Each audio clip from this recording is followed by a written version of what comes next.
جب اللہ آپ کے دل سے کسی چیز کا خیال نہیں نکالتا تو وہ اس چیز کو آپ کی حقیقت بنا دیتا ہے۔ اگر اللہ آپ کا دل نہیں بدل رہا تو اس بات پر یقین رکھیں وہ آپ کا نصیب بدلنے پر راضی ہے۔ حقیقت تو یہ ہے کہ مانگنے کی کچھ ادائیں ہی ایسی ہوتی ہیں جو اللہ کو بہت زیادہ پیاری لگنے لگ جاتی ہیں۔ پھر اللہ چاہتا ہے بار بار اس مانگنے والے کی پکار کو سنے، اور اسی وجہ سے اللہ دعا کی قبولیت میں تاخیر کر دیتا ہے۔ اگر اللہ اس دعا کو یا اس چیز کو آپ کے دل و دماغ سے نہیں نکال رہا تو اس کا مطلب یہ ہے کہ آپ کی دعا قبول ہو چکی ہے۔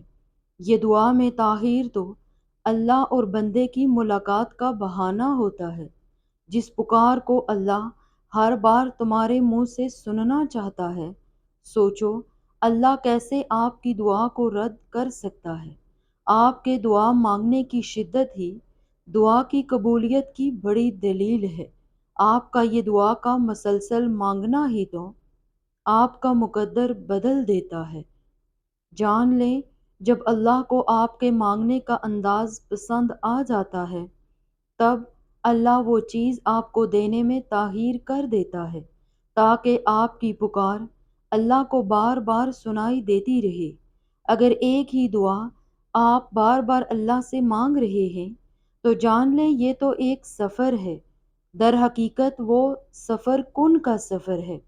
یہ کن کی جستجو جو آپ کے دل میں ہے، اور اس کن کو حاصل کرنے کے لیے جو سفر آپ کر رہے ہیں وہ کن کا سفر ہے۔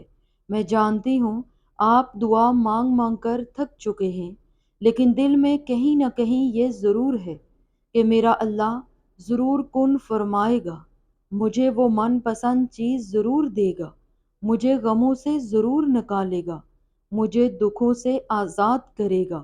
آپ کا اللہ جانتا ہے کہ آپ کا اللہ کے سوا کوئی نہیں جو تمہاری دعاؤں کو سنے۔